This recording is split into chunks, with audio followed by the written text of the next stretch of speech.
তাইওয়ানের রাজধানী তাইপে সকালের ঝকঝকে আকাশ আর ঝলমলে রোদের নিচে হঠাৎ থমকে দাঁড়িয়েছে হাজার হাজার মানুষ। সবার চোখ ওপরের দিকে, ভয়ে আর উত্তেজনায় সবার বুক দুরু দুরু কাঁপছে। তারা দেখছেন এক অবিশ্বাস্য দৃশ্য। কোনো দড়ি নেই, কোনো নিরাপত্তা জাল নেই, এমনকি শরীরের সাথে কোনো সেফটি বেল্টও নেই। শুধু খালি হাতে পৃথিবীর অন্যতম সুউচ্চ ভবন তাইপে 101-এর খাড়া দেয়াল বেয়ে ওপরের দিকে উঠে চলেছেন এক ব্যক্তি। তিনি আর কেউ নন, বিশ্বখ্যাত দুঃসাহসী পর্বতারোহী অ্যালেক্স হরাল্ড। গত রোববার সকালে এক নতুন ইতিহাস গড়লেন 40 বছর বয়সী এই মার্কিন নাগরিক। 1667 ফুট উঁচু এই আকাশচুম্বী ভবনের চূড়ায় ওঠার জন্য তিনি কোনো যান্ত্রিক সরঞ্জামের সাহায্য নেননি।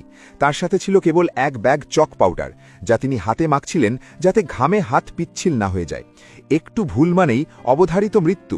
এমন জীবন মরণ ঝুঁকি নিয়েই তিনি একের পর এক ধাপ পার হচ্ছিলেন।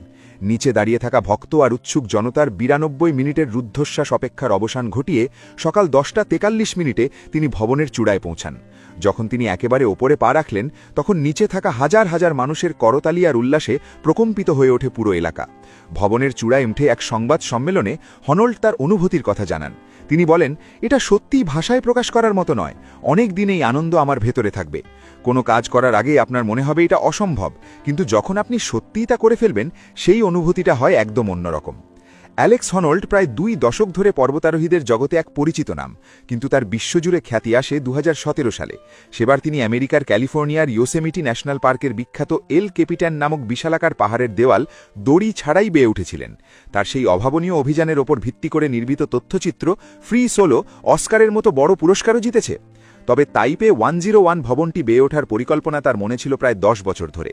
এবার নেটফ্লিক্সের সহযোগিতায় সেই স্বপ্ন শেষ পর্যন্ত বাস্তব হল। আসলে এই অভিযানটি হওয়ার কথা ছিল গত শনিবার, কিন্তু প্রতিকূল আবহাওয়ার কারণে সেটি একদিন পিছিয়ে দেওয়া হয়। কারণ আকাশচুম্বী ভবনের চূড়ায় বাতাসের গতিবেগ আর সামান্য বৃষ্টিও জীবন কেড়ে নেওয়ার জন্য যথেষ্ট। অনেকেই হয়তো ভাবছেন, এর আগে কি কেউ এই ভবনে ওঠেননি? উত্তর হলো হ্যাঁ।